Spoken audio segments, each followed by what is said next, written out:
Hey guys, tonight we begin with something that might seem almost impossible to our modern minds. How something as simple as a common cold could mean the difference between life and death in the 1600s. Take a moment to like the video and subscribe, but only if you genuinely enjoy what I do here. Let me know in the comments where you're tuning in from and what time it is.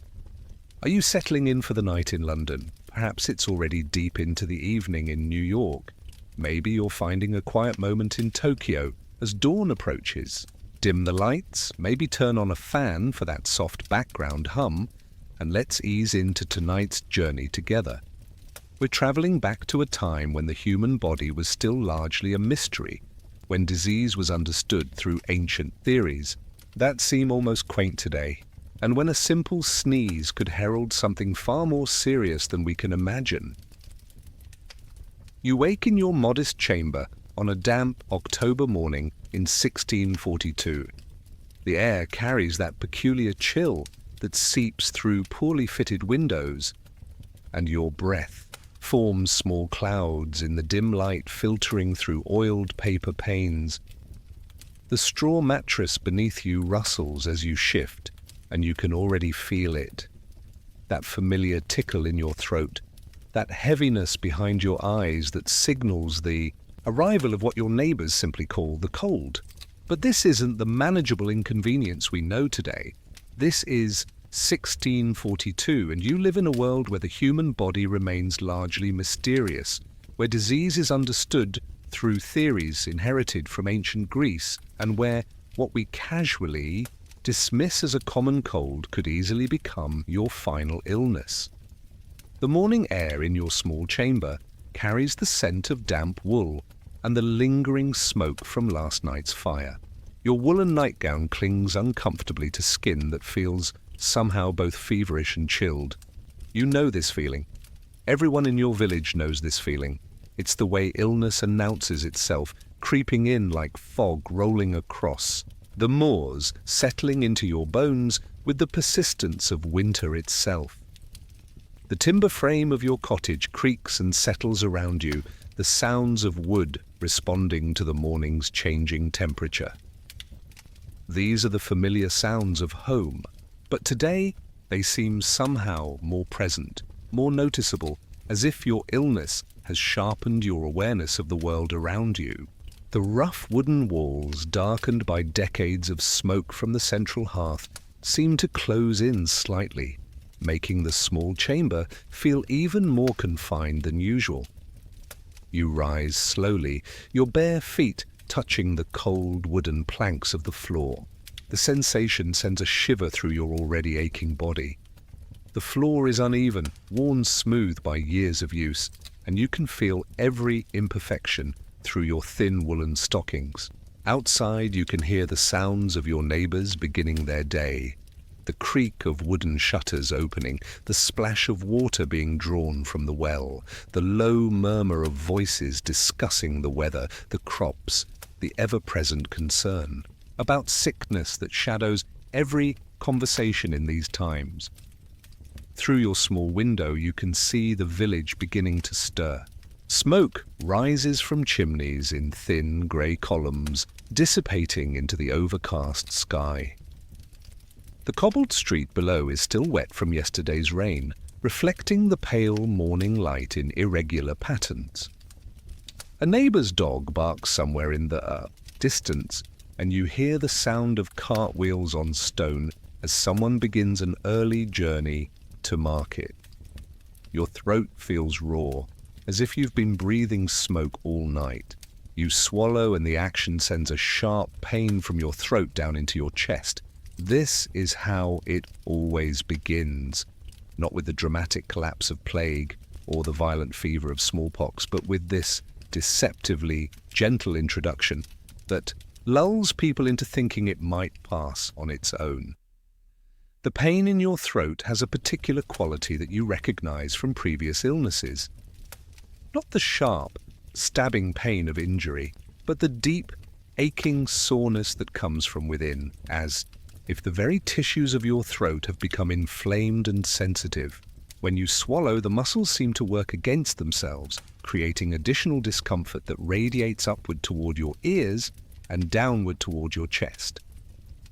You move to the small basin on your wooden table, pouring water from a clay pitcher. The water is cold, almost shockingly so, and as you splash it on your face, you remember the warnings you've heard all your life. Getting wet when you're already feeling poorly. This is how colds take hold, how they dig their claws deeper into your body. The cold water against your fevered skin feels both soothing and dangerous at the same time. The basin is one of your few luxuries, made of glazed pottery, with a simple blue pattern around the rim. Your father traded wool for it at market years ago, and it has served your family through countless mornings just like this one. The water within it ripples slightly as you disturb its surface, reflecting your face in fragmented pieces. You look paler than usual, you notice, with dark circles under your eyes that speak of restless sleep and approaching illness. The medical understanding of your time tells you that this illness comes from an imbalance in your body's humors, that somehow the cold, wet air of October has penetrated your flesh, disrupting the delicate balance of blood, phlegm, yellow bile, and black bile that keeps you healthy. Your body is trying to expel this coldness, this excess moisture, through your nose and throat. That's why you feel congested, why your nose runs, why you cough. Your body is fighting a battle against the very air you breathe. This theory makes sense within the medical framework of your era. The body is understood as a system of balancing forces, with health representing harmony between these forces and illness representing disruption. The cold, damp weather of late October represents an excess of cold and wet qualities in the environment, and exposure to these qualities can overwhelm your body's natural warmth and dryness, creating the conditions for illness to take hold. You dress slowly, pulling on your woolen stockings, your linen shirt, your heavy woolen doublet. Each movement seems to require more effort than usual, and you pause frequently to catch your breath. There's a heaviness in your chest that wasn't there yesterday, a sensation like having a stone lodged beneath your ribs. You've seen this pattern before in others, the cold that begins gently but grows heavier day by day. The clothing itself tells the story of your social position and the practical demands of life in the 1600s. Your stockings are hand-knitted, wool, thick and warm but already showing signs of wear from daily use. Your linen shirt, woven from flax, grown in local fields, is your one concession to comfort against your skin. The woolen doublet, dark brown and practical, has been carefully mended in several places where daily wear has taken its toll. As you dress, you notice that your hands shake slightly. Whether from weakness, cold, or the early stages of fever, you're not certain. The simple task of tying the laces of your doublet requires more concentration than usual, and you find yourself pausing to rest between small tasks that normally require no thought at all. Downstairs, your family is already moving about the kitchen. Your wife looks up as you descend the narrow wooden stairs, and you see the concern immediately flicker across her face. She's learned to read the signs. The particular way you hold your shoulders when your chest aches, the careful way you breathe when your throat is raw, the slightly glassy look your eyes get when fever begins to build. The stairs themselves are worn smooth by decades of use, each step bearing the polished marks of countless daily passages. The wooden banister, dark with age and handling, provides support that you find yourself needing more than usual this morning. The kitchen below is already filled with the warm light of the fire and the bustle of morning preparation. "You're looking poorly," she says, her voice carrying that mixture of concern and practical acceptance that characterizes how your generation approaches illness. There's no surprise here, no shock. Sickness is as regular as the seasons, as predictable as rain. The only question is whether this will be the kind that passes in a few days, or the kind that settles in for a longer, more dangerous stay. You're Wife has been watching for the signs since yesterday evening, when you first mentioned feeling tired despite a normal day's work. She noticed the way you picked at your supper, the way you seemed to have less energy for evening conversation, the way you went to bed earlier than usual. Now, seeing you move carefully down the stairs, breathing slightly more deliberately than normal, she confirms what she already suspected: you're falling ill. You sit at the rough wooden table, and she places a bowl of warm gruel before you. The steam rises, carrying the scent of oats and milk, but even this simple smell seems overwhelming to your congested senses. You take a spoonful, and the warm liquid soothes your throat momentarily, but swallowing is an effort that sends another sharp pain down into your chest. The gruel is simple fare, made from oats that were harvested from your own fields just weeks ago. It's thick and warming, flavored with a small amount of precious honey and enriched with milk from your neighbor's cow. In normal circumstances, this would be a satisfying start to a day of physical labor. Today, even this simple meal feels like a challenge. Perhaps some chicken broth, your wife suggests, and you nod gratefully. She's thinking of the old remedies, the treatments that have been passed down through generations. Chicken soup has been considered medicinal since ancient Roman times. Pedasius Dioscorides, a surgeon under Emperor Nero, called it an excellent food as well as medication back in AD 60. Even the great physician Moses Maimonides in the 12th century praised its healing properties. The suggestion of chicken broth represents more than just nourishment. It's a recognition that you've crossed the line from feeling slightly unwell to being genuinely sick. Chicken broth is what families prepare when someone needs special care, when regular food isn't sufficient, when the situation calls for the kind of attention that illness demands, but you both know that remedies don't always work.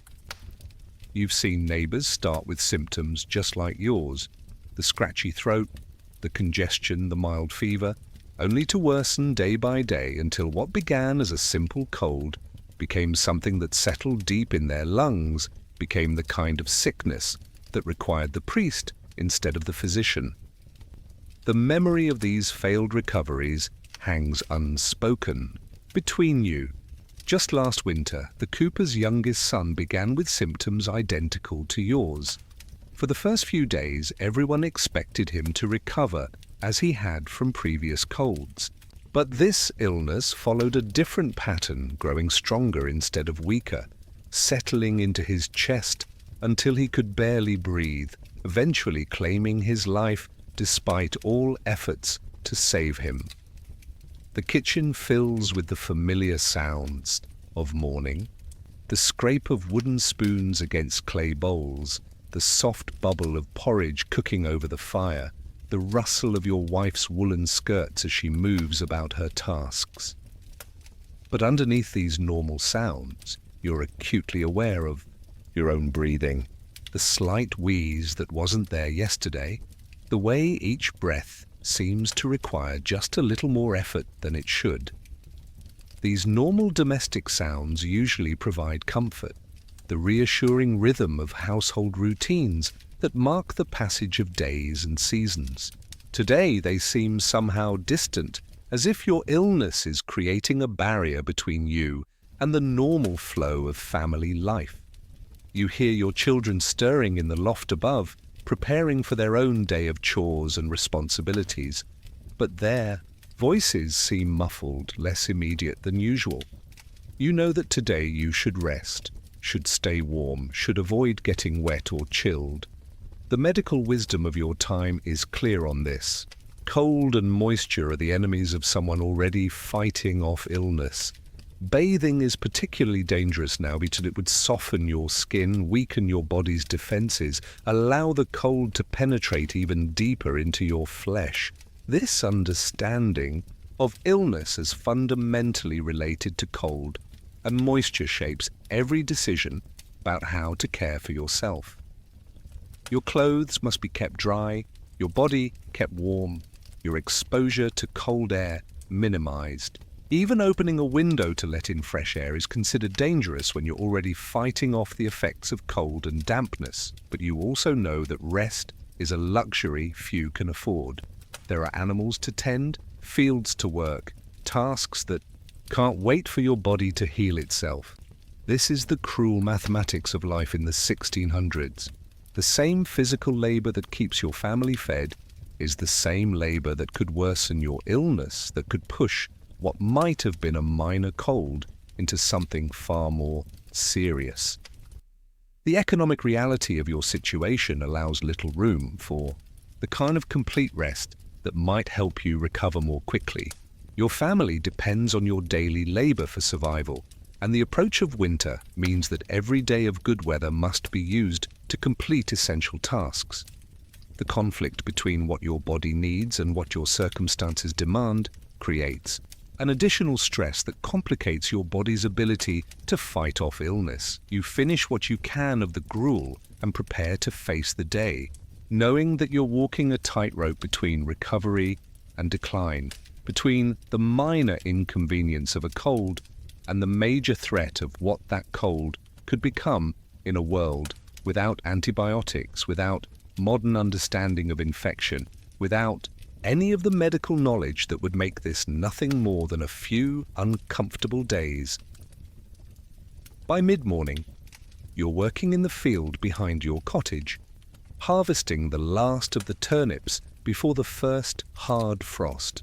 The October air bites at your exposed hands and face, and each breath of cold air feels like breathing shards of ice into your already irritated lungs. But the work must be done. Winter is coming, and every root vegetable you can store might mean the difference between adequate meals and hunger in the dark months ahead. You bend to pull another turnip from the dark, damp earth, and the motion sends you into a coughing fit that doubles you over. The cough is deeper than it was this morning, more persistent, and when it finally subsides, you taste something metallic in your mouth. You spit, and there's a slight pink tinge to your saliva that makes your stomach clench with worry. Your neighbor, Thomas Millwright, is working his adjacent plot, and he looks up at the sound of your coughing. Thomas lost his eldest son last winter to what started as just such a cold, began with sniffles and congestion, progressed to the deep chest cough you're experiencing now, and ended 6 weeks later with the boy's lungs so congested he could barely draw breath. "You'd best be careful with that cough," Thomas calls over. His voice carries the weight of experience, the knowledge that comes from watching illness progress from minor annoyance to major threat. "My Mary's been brewing willow bark tea, says it helps with the fever and the aching." You nod gratefully, though you know that folk remedies are hit or miss. Your generation has inherited centuries of medical knowledge, but it's knowledge based on theories that seem sensible but often lead nowhere. The ancient Greek physician Hippocrates believed that colds were caused by a buildup of waste matter on the brain, and treatments were designed to help the body expel this waste through the nose and throat. The medical understanding of your time suggests that your body is trying to balance its humors, that the cold, wet weather has introduced too much cold and moisture into your system, and your body is working to expel this excess through your nose, throat, and lungs. The runny nose, the coughing, the congestion. These aren't just symptoms. They're your body's attempts to cure itself by getting rid of the harmful substances that have invaded it. You continue working, but each task becomes more effortful. Lifting the heavy turnips requires you to pause and catch your breath. Bending and straightening sends waves of dizziness through your head. Your clothes, damp from the morning dew, and your own perspiration cling uncomfortably to your skin. And you know this dampness is dangerous. It's allowing more cold to penetrate your body, worsening the imbalance that's already making you sick.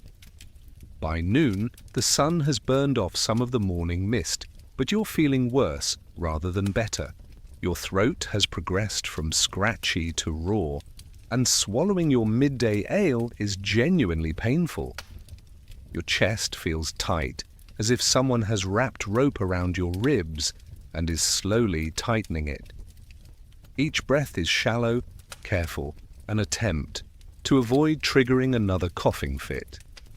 You make your way back to the cottage, moving slowly, pausing frequently to rest.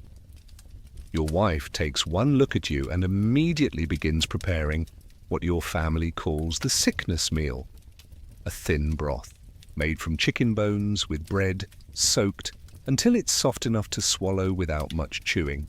It's food for people whose throats hurt too much for solid meals, whose stomachs are unsettled by fever, whose bodies need simple nourishment that won't add to their distress. The afternoon passes in a haze of discomfort. You attempt to repair a section of fence that's been wobbling for weeks, but find yourself stopping every few minutes to lean against a post and catch your breath. Your hands shake slightly as you work, and you can't tell if it's from the fever that's clearly building or from the effort of trying to function normally when your body is crying out for rest. Your youngest daughter, barely 6 years old, watches you with the solemn expression children wear when they sense something is wrong, but don't understand what. She's seen enough sickness in her short life to recognize the signs. The way adults move more slowly, breathe more carefully, speak more quietly when illness is taking hold. She stays close but not too close, following the instinctive wisdom children develop in times when disease can spread quickly through a household. As evening approaches, you're forced to acknowledge that this isn't going to be one of those colds that passes quickly. Your fever is definitely building. You can feel it in the way your skin alternates between feeling too hot and too cold, in the way your head aches with a steady, throbbing pain, in the way bright light hurts your eyes even indoors. Your wife prepares what she calls a warm toddy, a mixture she learned from her mother containing honey, herbs, and a small amount of ale. It's supposed to warm you from the inside, help your body fight off the cold that's invaded it. The honey soothes your throat temporarily, but the warmth seems to intensify your fever, making you feel even more flushed and uncomfortable. You eat little at supper, managing only a few spoonfuls of broth and some bread, soaked until it's nearly liquid. Your family eats quietly around you, the usual evening conversation subdued by the awareness that sickness has entered the household. They know, as you know, that the next few days will determine whether this remains a manageable illness or becomes something more serious.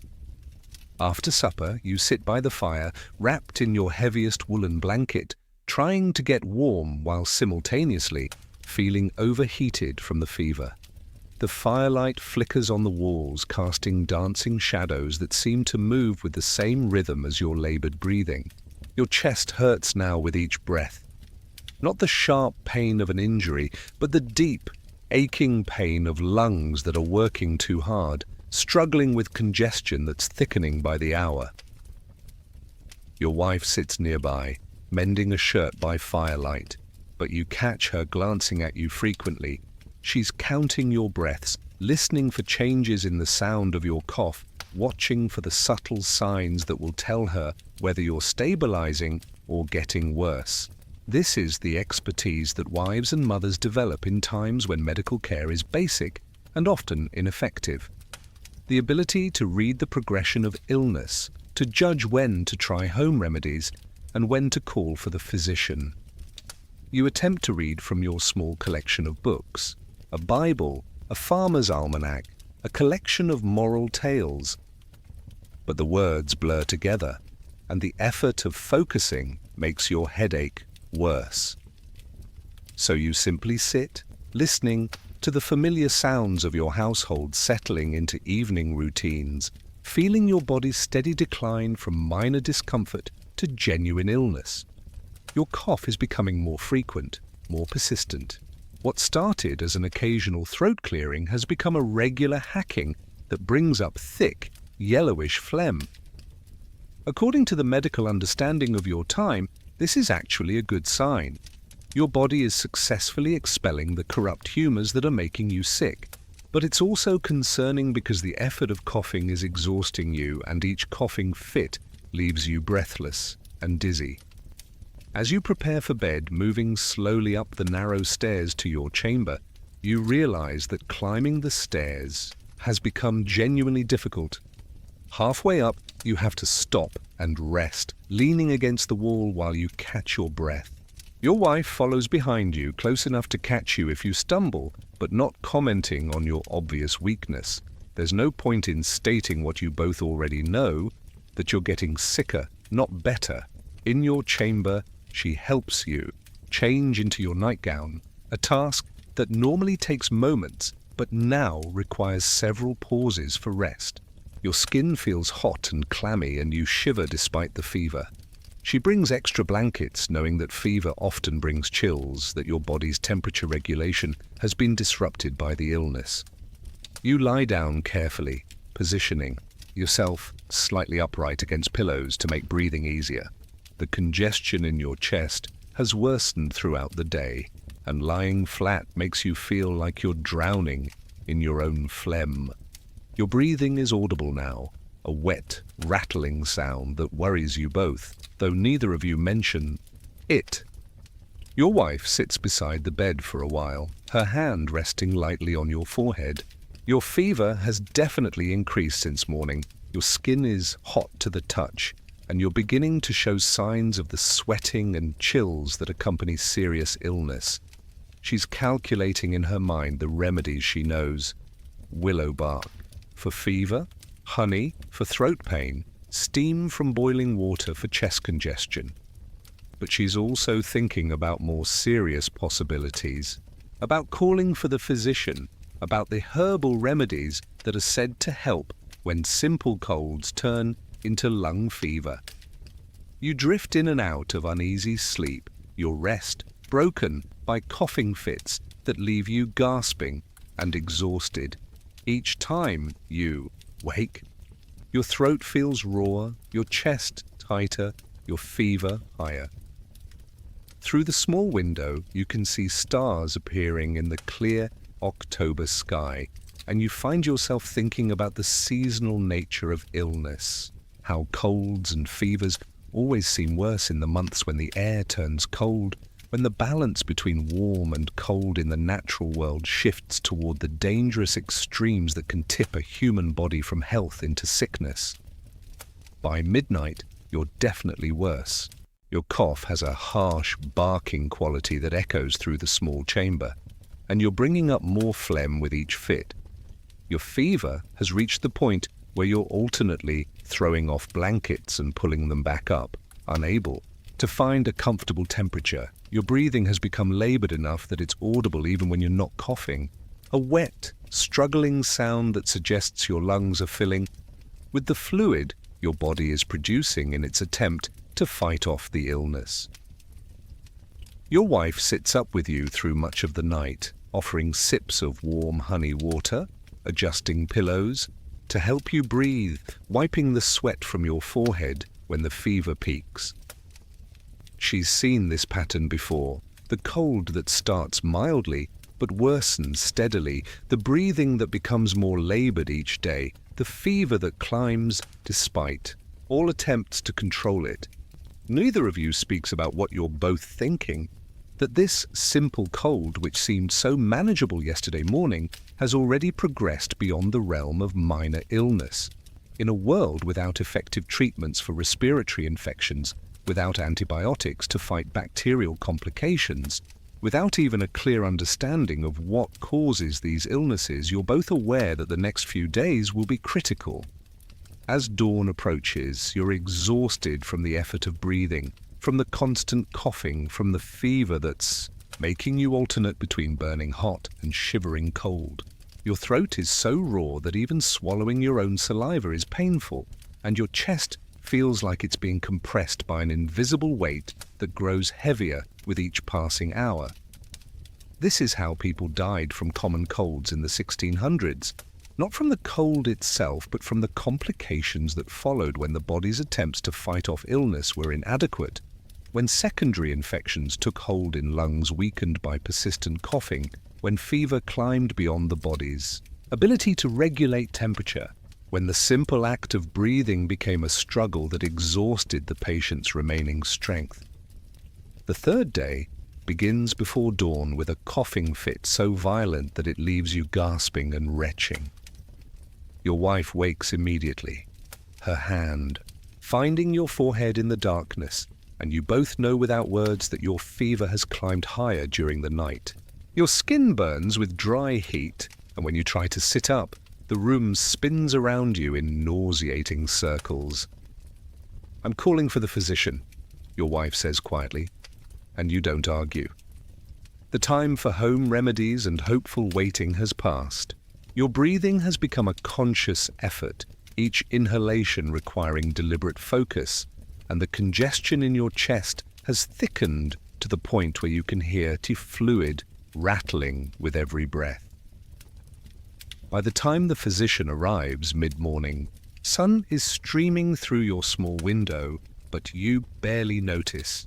You've entered that peculiar state of serious illness where the normal world seems distant and unreal, where your entire existence has narrowed to the basic struggle of getting air in and out of your lungs. Dr. Edmund Hartwell is a man in his 50s, educated at Cambridge, with the grave demeanor that comes from years of witnessing the human body's failures. He climbs the narrow stairs to your chamber slowly, his leather bag clinking softly with the tools of his trade. Brass instruments, glass vials, the various implements that represent the height of medical knowledge in 1642. He examines you with the thoroughness that his training demands, though that training is based on theories that would seem primitive to modern understanding. He checks your pulse, feeling for the rhythm and strength that will tell him about the balance of humours in your body. He examines your urine, looking for colour and clarity that might reveal the nature of your illness. He listens to your chest by placing his ear directly against your ribs, hearing the wet, congested sounds that confirm his suspicions. "The cold has penetrated deeply," he tells your wife in the measured tone physicians use when delivering serious news. "The lungs are corrupted with excess phlegm, and the fever suggests that the body's natural heat is being overwhelmed by the cold, wet humours that have invaded it." His diagnosis, couched in the medical language of the era, essentially confirms what you both already know. What began as a simple cold has progressed to what modern medicine would recognize as pneumonia, a bacterial infection that has taken hold in lungs weakened by viral illness. But in 1642, this progression is understood differently, not as a secondary infection, but as the natural result of humoral imbalance that has allowed cold and moisture to corrupt the body's internal harmony. Dr. Hartwell's treatment follows the medical logic of his time. He recommends bloodletting to reduce the excess humours that are causing your fever, and he produces a brass cupping instrument designed to draw blood from your back and arms. The theory is sound within the medical understanding of the era. By removing some of the corrupted blood, your body's natural balance might be restored, allowing it to fight off the illness more effectively. The bloodletting procedure is performed with the solemnity that medical interventions deserve. Small cuts are made in your skin, and the brass cups are applied to draw out what the physician judges to be the appropriate amount of blood. You lie still throughout the process, too weak to do otherwise, feeling the pulling sensation as blood is drawn from your already weakened body. Following the bloodletting, Dr. Hartwell prescribes a series of treatments designed to help your body expel the corrupted humours. You're given a mixture containing ingredients designed to make you vomit, following the old European belief that illness could be expelled through purging the stomach. The logic is consistent with the medical theory If your body is struggling to expel the corrupt substances through your nose and throat, perhaps helping it eliminate them through vomiting will speed your recovery. The purging treatments leave you even weaker, though the physician assures your wife that this is expected. Your body is working hard to rid itself of the substances that are making you ill, and temporary weakness is the price of eventual recovery. But privately, you're beginning to doubt whether you have the strength for this kind of recovery. Your breathing continues to deteriorate. What started as slight congestion has progressed to the point where each breath sounds like you're trying to breathe through thick liquid. Your chest hurts constantly now, not just when you cough, but with every expansion of your ribs as you struggle to draw air into lungs that seem to be filling with fluid faster than your body can clear it. The fever brings delirium that comes and goes in waves. Sometimes you're lucid, aware of your wife sitting beside your bed, aware of the sounds of your household continuing its routines in the rooms below. But increasingly, you drift into confused states where the boundaries between waking and sleeping blur, where faces seem to change shape in the firelight, where the sound of your own breathing becomes a distant, echoing noise that might be coming from someone else entirely. Your family gathers around your bedside with the quiet solemnity that serious illness brings to households. Your older children understand that their father is very sick, possibly dying, and they move through the house with the hushed care that children show when they sense that normal life has been suspended. Your youngest daughter doesn't fully comprehend what's happening, but she responds to the household's changed atmosphere by becoming unusually quiet and staying close to her mother. The progression of your illness follows the pattern that was all too familiar in the 1600s. What began as a minor respiratory infection has been complicated by bacterial pneumonia, and your body is losing the battle against both the original viral illness and the secondary bacterial infection that has taken advantage of your weakened state. Your lungs are filling with fluid and pus, making it progressively harder for oxygen to reach your bloodstream, while the fever from fighting the infection is depleting your body's remaining energy reserves. Food becomes impossible. Your throat is too raw for solids, and even liquids cause painful swallowing that often triggers more coughing. Your wife tries to get honey water into you, spoonfuls at a time, but you can manage only tiny amounts before the effort becomes too much. Your body is beginning to consume its own muscle tissue for energy, adding weakness to your growing list of symptoms. Sleep becomes elusive despite your exhaustion.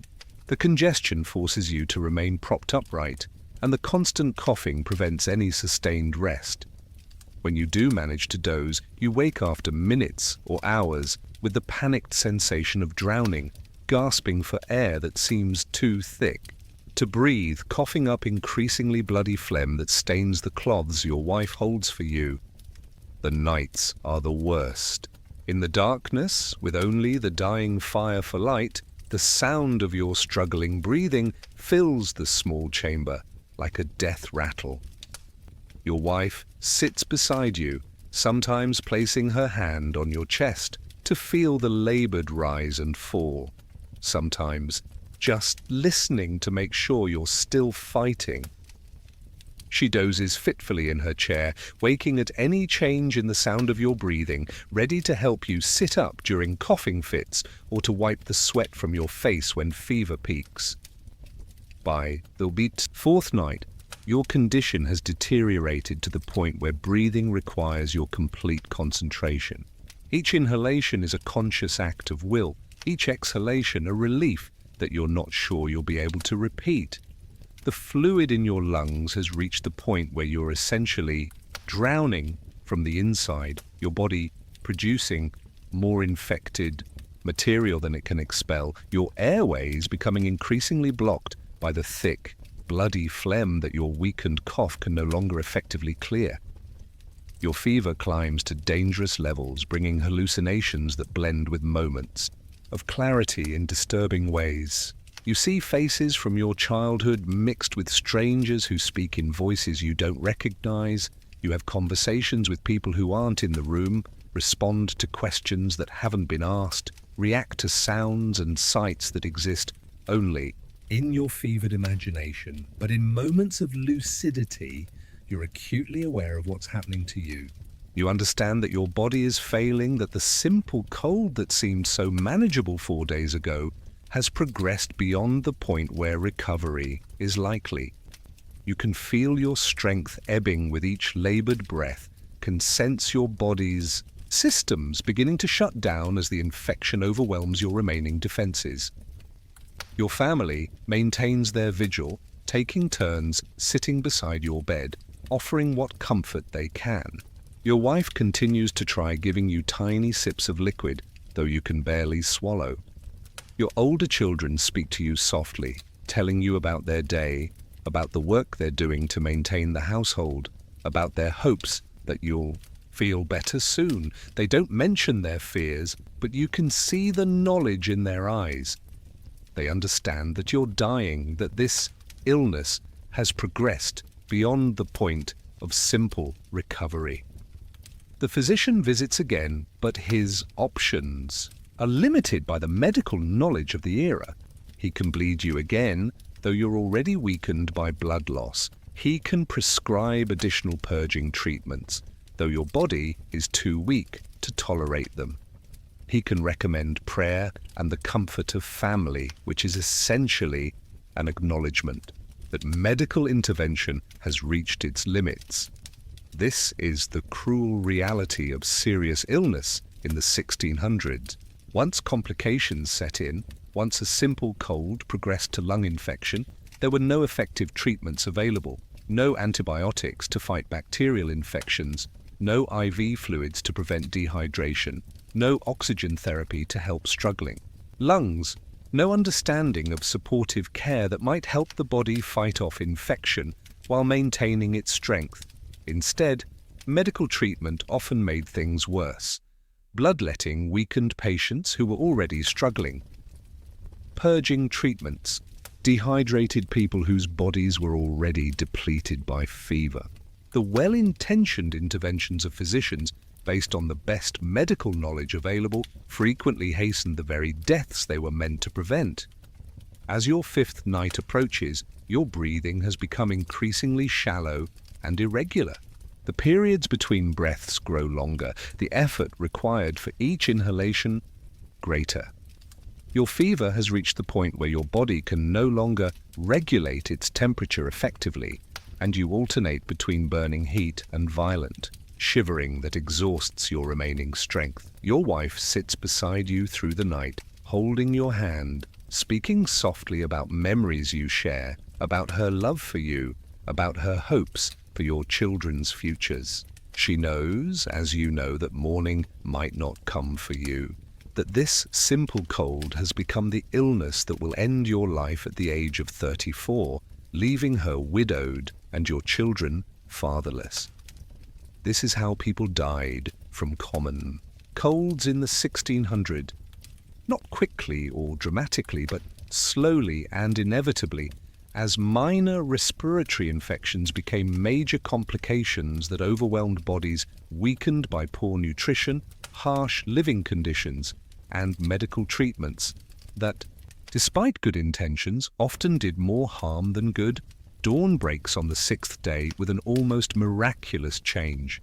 You wake to find that your fever has broken during the night, leaving you weak but lucid for the first time in days. Your breathing, while still labored, no longer carries the desperate, drowning quality that has characterized the past few nights.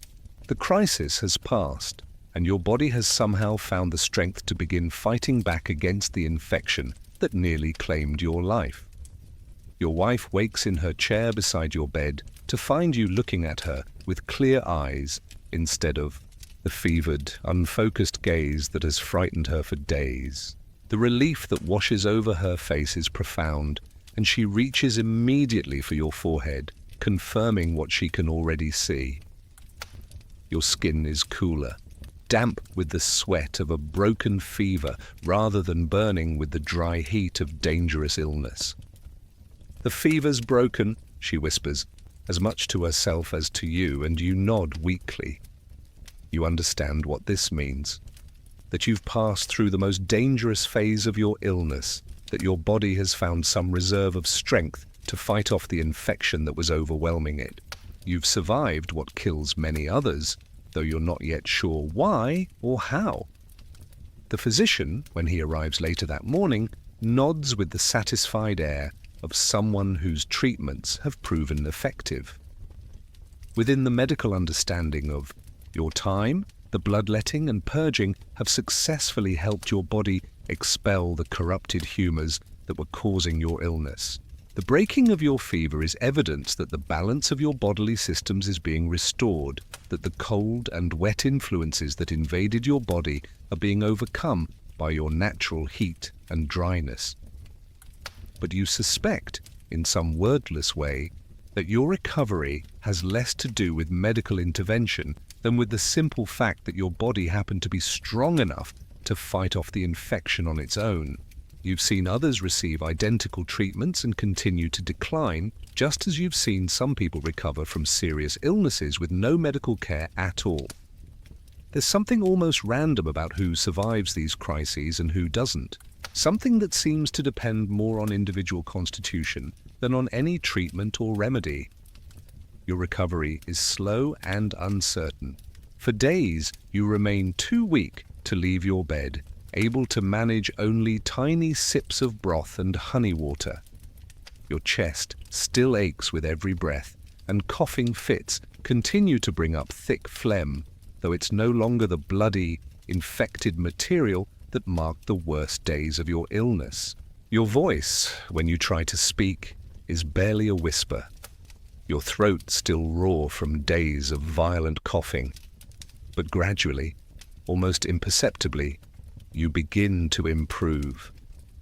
Your appetite returns in small increments. First, the ability to take honey, without nausea, then thin gruel, eventually progressing to soft bread and weak ale. Your breathing becomes easier day by day, though it will be weeks before you can take a deep breath without feeling tightness in your chest. Your strength returns, so slowly that some days you're not sure you're getting better at all, but your wife notices the small improvements. The way you can sit up a little longer each day, the way your color improves from the grayish pallor of serious illness to something closer to your normal complexion.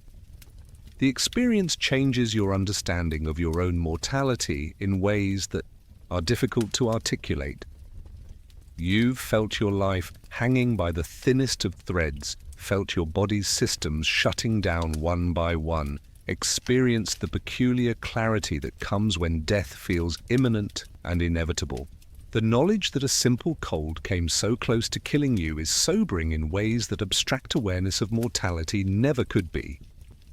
Your neighbors treat your recovery with the mixture of relief and superstition that serious illness always generates in close-knit communities. Some attribute your survival to the physician's treatments, others to your wife's devoted care, still others to divine intervention or simple good fortune. Thomas Milwright, who lost his own son to a similar illness, visits frequently during your convalescence, bringing small gifts of food and commenting on how lucky you are to have survived what killed his boy. But you know that luck is only part of the story.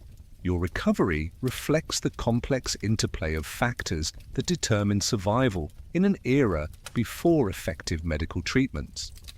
Your relatively good nutrition compared to the poorest members of your community, your wife's devoted nursing care, the timing of your illness during relatively mild weather rather than the depths of winter, and perhaps most importantly, the individual variations in immune response that meant some people could fight off infections that killed others with similar symptoms.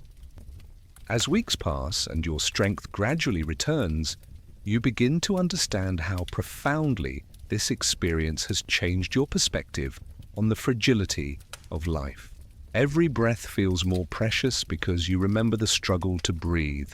Every meal tastes better because you remember being unable to swallow. Every conversation with your family carries added weight because you remember the possibility that you might never speak to them again. Your return to normal activities is gradual and carefully managed. First, you're able to sit by the fire for short periods without becoming exhausted. Then you can walk to the door of your cottage and back without needing to rest. Eventually, you progress to short walks around your property, though even minor exertion leaves you breathing heavily and needing to sit down. It takes nearly 2 months before you can return to normal farm work. And even then, you find that your endurance is not what it was before your illness. Heavy lifting leaves you short of breath, and cold air still irritates your lungs in ways that remind you of how close you came to losing your life. Your chest retains a sensitivity that will persist for years, a reminder of the damage that even simple illnesses could inflict on the human body in an era before effective medical treatments. The broader context of your experience becomes clearer as you recover and begin to understand how typical your story actually is. In your village alone, 3 other people have died from similar respiratory illnesses in the past year. What started as common colds but progressed to the kind of lung infections that overwhelmed their body's ability to fight back. Your survival makes you part of a smaller group, those who were lucky enough, strong enough, or well cared for enough to weather the crisis and emerge on the other side. Your wife often speaks about the nights when she thought she might lose you, about the decisions she made regarding your care, about the remedies she tried and the prayers she offered.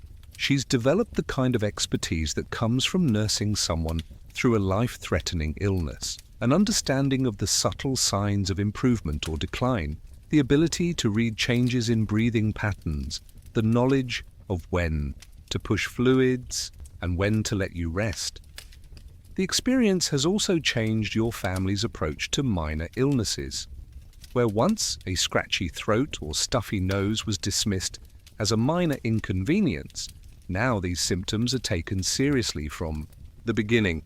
Your children understand, in ways that children in healthier eras never have to learn, that illness can progress quickly from minor to major, that taking care of yourself at the first sign of sickness might mean the difference between a few uncomfortable days and a fight for your life. This heightened awareness of illness and mortality is characteristic of life in the 1600s, when medical knowledge was limited and effective treatments were rare. Every cold carried the potential to become something more serious. Every fever could signal the beginning of an illness that might not end in recovery. Every cough might be the start of a respiratory infection that could progress to the point where breathing became a struggle and survival became uncertain. Yet, people in your era didn't live in constant terror of illness, despite its very real dangers. Instead, they developed a kind of practical acceptance of mortality that allowed them to function in the face of medical uncertainty. They took reasonable precautions, staying warm and dry when possible, eating well when food was available, caring for sick family members with whatever remedies they knew. But they also understood that some things were beyond human control, that survival often depended as much on luck as on care. Your recovery becomes a story that your family tells and retells, both as a source of gratitude and as a cautionary tale. It serves as a reminder of how quickly health can deteriorate, but also as evidence that careful nursing and perhaps divine intervention can sometimes pull people back from the brink of death. It becomes part of your family's medical folklore, the story they'll tell, to explain why they take even minor illnesses seriously, why they believe in the importance of rest and care at the first sign of symptoms. As winter approaches, you find yourself more aware than ever of the seasonal rhythms of illness in your community. The cold months bring increased mortality as people struggle with respiratory infections in drafty houses heated only by fireplaces. The combination of cold air, poor nutrition during the lean months of winter, and the crowded conditions that result from spending more time indoors creates perfect conditions for illnesses to spread and worsen. But you also develop a deeper appreciation for the simple fact of being alive, for the daily activities that you can once again perform without thinking about them. The ability to breathe deeply, to sleep lying flat, to speak in a normal voice, to eat without pain. These become sources of quiet gratitude rather than assumed privileges. Your brush with mortality has given you the perspective that comes only from nearly losing what you didn't realize you could lose. The historical context of your experience extends far beyond your individual story. In the 1600s, respiratory illnesses were among the leading causes of death across Europe. What we now understand as viral infections, complicated by bacterial pneumonia, regularly killed people of all ages, from infants whose immune systems were still developing to adults in their prime, whose bodies couldn't fight off the secondary infections that followed initial illness. Yet there were glimmers of more accurate understanding even in your time. Some observers had begun to notice patterns that suggested illnesses might spread from person to person rather than simply arising from environmental factors like cold air or wet conditions. Benjamin Franklin, that noted polymath and scientist, had conducted studies into the common cold and concluded that it was transmitted through the air between individuals, challenging the prevailing belief that colds came from exposure to cold weather alone.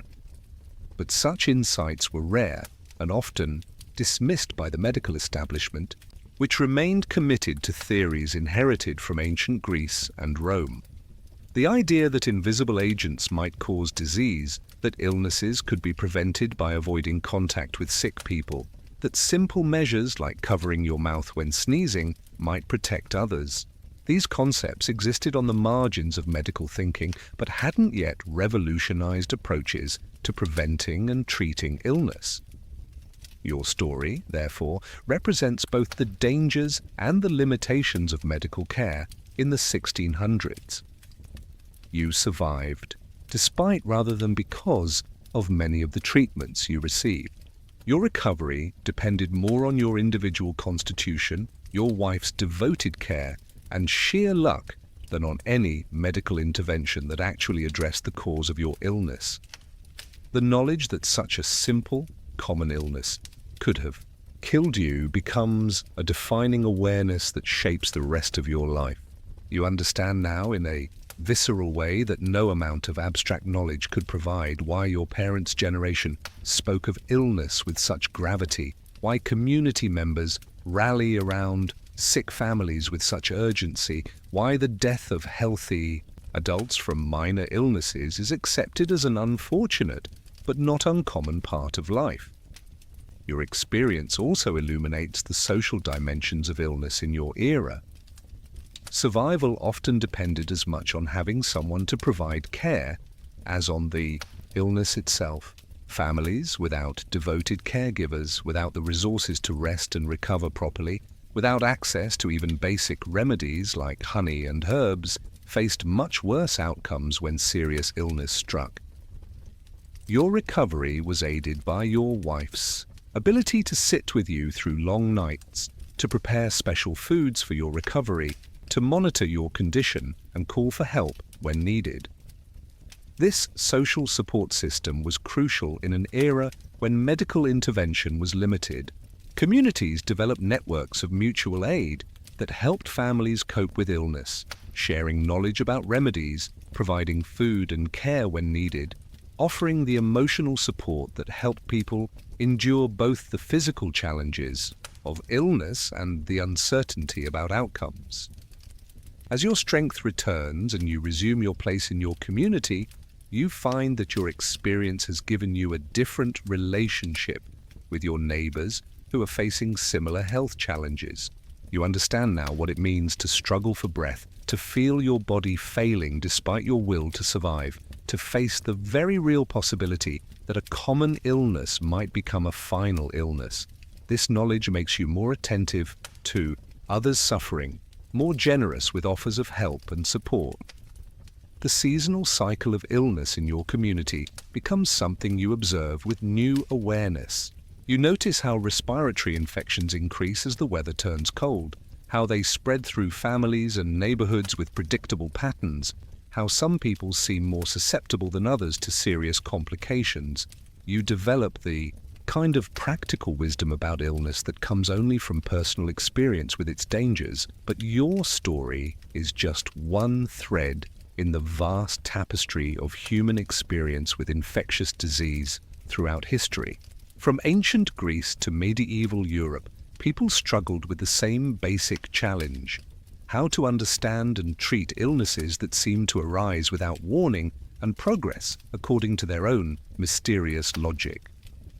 The ancient Greek physician Hippocrates, who pioneered clinical observation, believed that colds were caused by a buildup of waste matter on the brain. Roman physicians like Pedasius Dioscorides recommended chicken soup as both food and medicine, a remedy that has persisted through centuries because of its genuine benefits for sick people. Medieval European medical theory focused on balancing the body's humors through treatments like bloodletting and purging, approaches that seemed logical within their theoretical framework, but often weakened patients further. As centuries passed, medical understanding evolved slowly. The idea that illnesses might be transmitted between people rather than arising from environmental factors began to gain acceptance.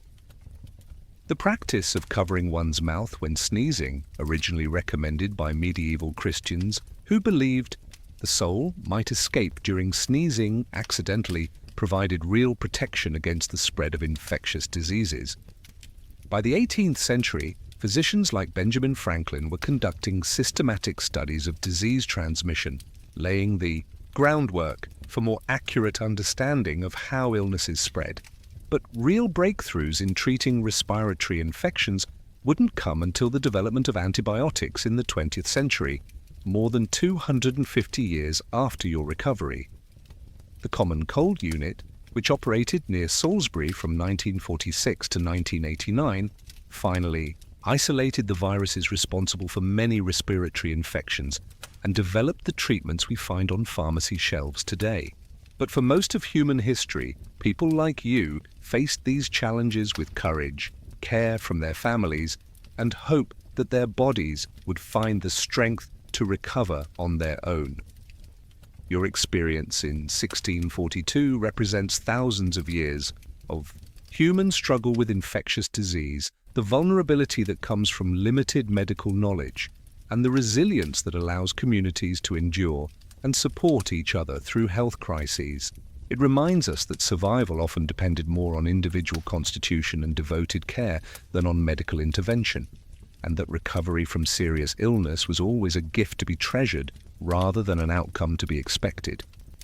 The warmth of your family's care, the gradual return of strength to your body, the simple pleasure of breathing easily again, these experiences connect you across centuries to every person who has faced serious illness and found their way back to health.